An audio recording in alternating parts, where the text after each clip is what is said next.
All right, let's see if I remember how to do this. Hey guys, welcome back to the channel. Today's video, we are going to go over all of the next-gen event details, cards, everything that we normally do. I apologize for the delay in the video. I've just gotten back from the All-Star game. Was able to cast the NHL 23 World Championship All-Star Open. Had an absolute blast, and I will have a vlog out for all the behind-the-scenes stuff that went on over that weekend. I had a ton of fun. Traveling doesn't stop as I'm back in Florida, I believe, on Thursday as the Tampa Bay Lightning esports event takes place. And again, all of that'll be recorded, so I apologize, guys. Let's get into it. So first things first, let's take a look at all the new cards. The 85 Luke Prokop, 6'6", 220. One of the best in terms of size in the game. Magician and Shutdown. Good ability. 87 speed, 87 acceleration, and 93 agility.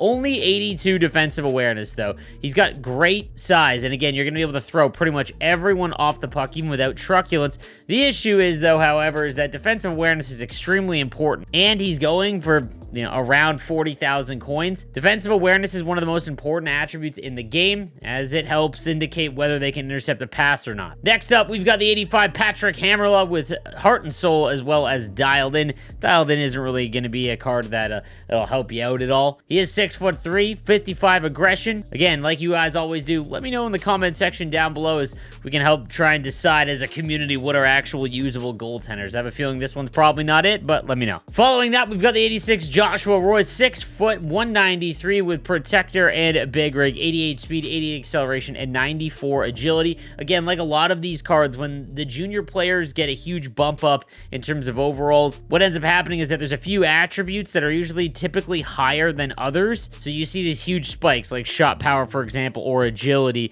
on a lot of the junior cards. He's got 84 face-offs. Even with all of that, you could still do far better than this card if you are looking for a usable centerman. Evan Bouchard follows him, 6'3", 194 from the Edmonton Oilers with well-rounded as well as Stick 'em Up. Stick 'em Up is one of the better abilities in the game. He only has 86 speed and acceleration at this point, though. At this stage, because there's so many cards that are getting into the high 90s for speed, you really don't want to go much less than 90 overall. And obviously there's going to be exceptions, but once you get into like the mid 80s, you're risking getting absolutely torched down the boards or even to the neutral zone by many of these cards. So this is probably something I would stay away from. I love how they picked the biggest young gun players. We've got the 88 Dylan Cousins with Protector and Ankle Breaker. Ankle Breaker isn't really an ability that you'll notice all too much. He does have 89 speed and acceleration as well as agility to match, high 80s on the shot. Interesting here because he is 6'3", 195. If you do play him at center, center is the one position, in my opinion, that you can get away with being a little bit slower. However, his face-off rating is only 84. So again, there's probably better options in the 88 overall range.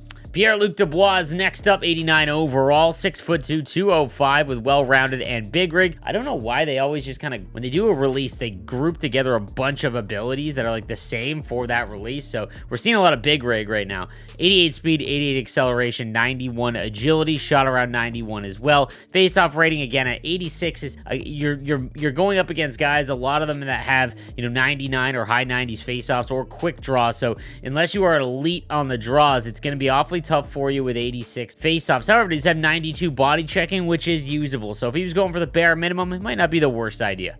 Troy Terry's up next, the 90 overall, 6', 185 with Workhorse as well as Ankle Breaker. Workhorse is a very good synergy, 90 speed, 92 acceleration with that activated. His shot is in the mid to high 90s as well, hand stats all above 91. He is a pure winger, but again, 90 speed, 92 acceleration, that's not awful. There are a lot of decent right-handed wingers, though, that have very good speed. Then we've got the 90 overall, Martin Necas, 6'2", 189 with Gladiator and Elite Edges. 6'2" and Elite Edges is a nice combo. 92 speed, 92 acceleration, and 93 agility. Shots all above 90s. This could be a really, really useful card, especially with Gladiator activated. One of the better synergies that is not skating, going for at 88 overall in terms of body checking. He is going for about 80,000 coins, and that's right around where I would value that, especially if you can activate Elite Edges. For the Minnesota Wild, we've got the 92 overall Kirill Kaprizov with Bombarded and Gladiator. He's got gold, shot Shock and Awe, as well as Elite Edges and Ankle Breaker.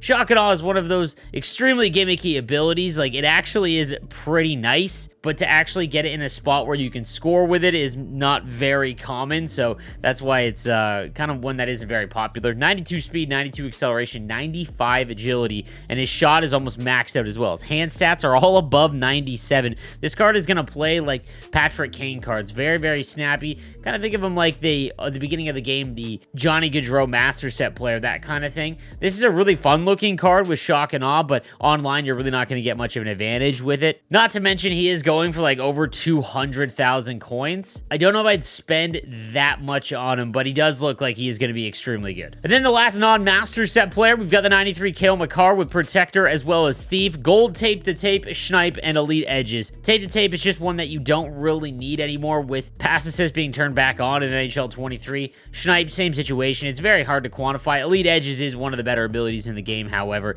97 speed, 97 acceleration, 99 agility. If you did not get the Team of the Year Cale Makar, you could get this one and be completely fine. That skating is end game. Deking is all at 99. Defensive awareness with the synergies activated, get up to 99 as well. And he's got 87 body checking, which is more than fine. All in all, one of the better cards that you can grab right now if you did not get his Master Set. Keep in mind, he is going for like over 300,000 coins. You could probably wait a couple weeks and he should be down to like in the mid 200s, maybe even lower. Every single Cale Makar card that comes out right now is going to have end game speed though. So the second one gets like a defensive ability like Stick 'em Up or Truculence, it's going to crush this one's value. All right, on to the Master Set players. We've got the 93 Daniila Pejova, 5'8", 161, Buzzing and Light the Lamp, as well as Distributor and Gladiator, and then Bombarded. These are all very mid synergies. Like Buzzing and Distributor are good, but they're the kind of the lowest rung for skating synergies, and Bombarded is just one that really doesn't have any value because DDD one-timers aren't really going in at all.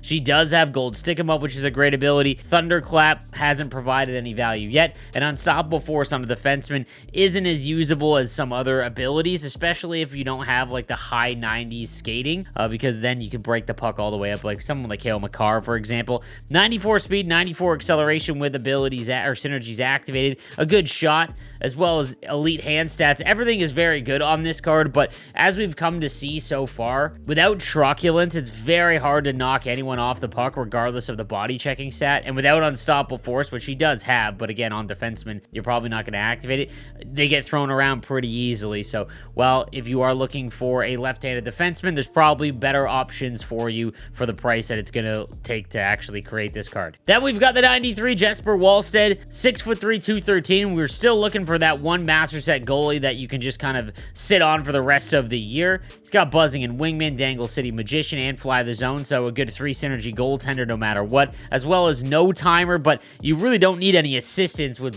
one-timers in this game because they get stopped no matter what. He does have Butterfly Effect, which has proven to be a very good one. 98 speed, 60 aggression, a very, very good attribute mix. I have heard some things, though, again, just from my community. I have not used this card just yet. I will have some clips after using all these Master Set players like I always do, but he has not been good from all the reports that I've gotten. Next, we've got the 93 Kent Johnson, a 6'1", 175 centerman with Thief, as well as Distributor and Magician. If you get all of those activated, you're looking at a very, very useful card. However, his face-off rating is absolutely brutal, so you're using him on the wing. He does not have quick draw to make up for it. Even with Thief, you're only getting up, into the mid-80s. Does have Gold Skilled Up, which is a fun ability. If you are someone that has gone into practice mode, or you are actually able to do the Michigan, Skilled Up is actually a pretty useful zone ability, especially because everyone just plays behind the net. Close Quarters is a great ability. Puck on a String hasn't really had the value that many people thought it would. And then Elite Edge is obviously very good no matter what. 94 speed, 93 acceleration, does get a little bit higher with those synergies activated. Very good shot. Hand stats are elite, 90 body checking. This is a pure left-handed winger though, and just by looking at the build, it's kind of built like Mitch Marner. And as we've seen throughout the years so far, those cards get knocked off the puck very easily. So there's something to keep in mind if you are looking to get this Kent Johnson card. Without Unstoppable Force, might be a little tough right now, but again, I'll let you know once I try him out. Following him, we've finally got a Matty Beniers card that actually has some card art. He's got Distributor and Buzzing, Thief and Well-Rounded, as well as Applesauce. With all of that activated, you've got a 6'2", 178 centerman that has 91 on the draw. He's got gold elite edges, unstoppable force, third eye, and puck on a string. Again, not really ones that are all that useful for you. Again, that build, 6'2", 178. That's exactly like that Wayne Simmons card from the All-Star event. And the thing I noticed with that card, even with truculence and his body checking, he got knocked off the puck very easily. So you're gonna have to have unstoppable force on. I would hazard a guess. Can play center though with 91 on the draw. And an elite shot, hand stats. We're getting into the point now where the 93 and 94 overall Master Set player cards are gonna have absolutely nuts attributes. So it's not like any of these cards are bad, but again, that build, it just might be a little tough. I'm excited to try out some of these cards, though. Again, with Unstoppable Force, that might help negate some of the issues. One of the more popular players as everyone awaits for his debut in the NHL. We've got the 93 Connor Bedard. He's got Gladiator and Spark, Buzzing and Protector, as well as well-rounded. He's got gold wheels, but can only get up to about 95 speed. Now, I say only, but again, if you were going to spend essentially 20% of your entire abilities on one, you better have 99 for wheel. But he does have Unstoppable Force, Close Quarters, and Elite Edges, and this combo has proven to be one of the best in the game. His shot is maxed out at 99. Hand stats are at 99. This looks like it could be a very, very fun card. Balance down at 87, though. He's very small. Again, I've heard some reports just from my community that he gets knocked off the puck way too easily, even with Unstoppable Force activated. You can play him at center. He's got 89 on the faceoffs. However, you're probably going to want to play him on the wing just because of his build.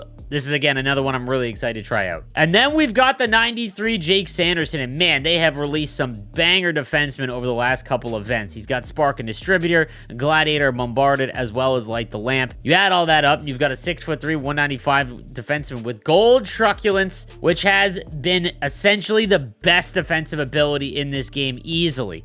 93 speed, 92 acceleration, 96 agility without anything activated. The shot is really not going to matter. Again, even Shea Weber, I have started to see some one-timers going with that, but it is still not very regular. But this card, 91 body checking, 94 defensive awareness, 95 stick checking. If you didn't make Lidstrom and you don't have, any of the fantasy cards like Fowler, there is still kind of a hole in terms of great left-handed defensemen in the game right now. If you can't get Ulf Samuelsson, for example, the milestone card, this is a great alternative and a much easier card to get. Just off the rip, before I've tried him, this is easily the best one on paper. All right, now when it comes to building these cards, it is going up in collectibles. So now we're at the 56 collectible range, and if you can get each of these collectibles for about 5,000 coins, which would be on the low end, you're looking at about 280,000 coins to upgrade the card. That doesn't include the 3 to make him. So it is becoming a little bit more difficult to actually make these cards. And as we've seen throughout the past few events, the second week of events has clearly had the better Master Set players. And there's one in particular that's just kind of looming, and that's Owen Power. So again, I'm going to try out a lot of these cards to give you guys my feedback in terms of gameplay with them, but I would probably wait till week 2. In objectives, you can still get essentially a free Master Set player by playing games with the next gen cards in your lineup. 600 is an awful lot.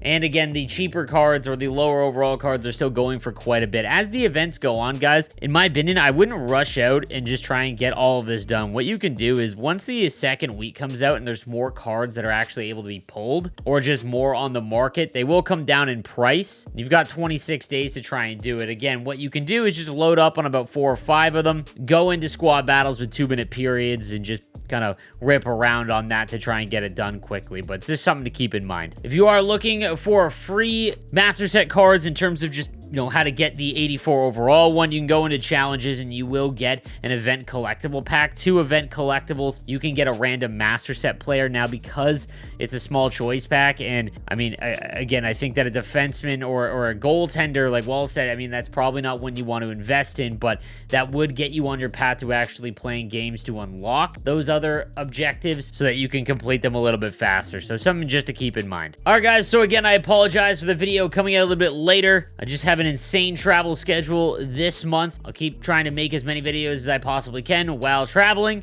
Thank you guys again for watching, and I'll see you next time. Have a good one.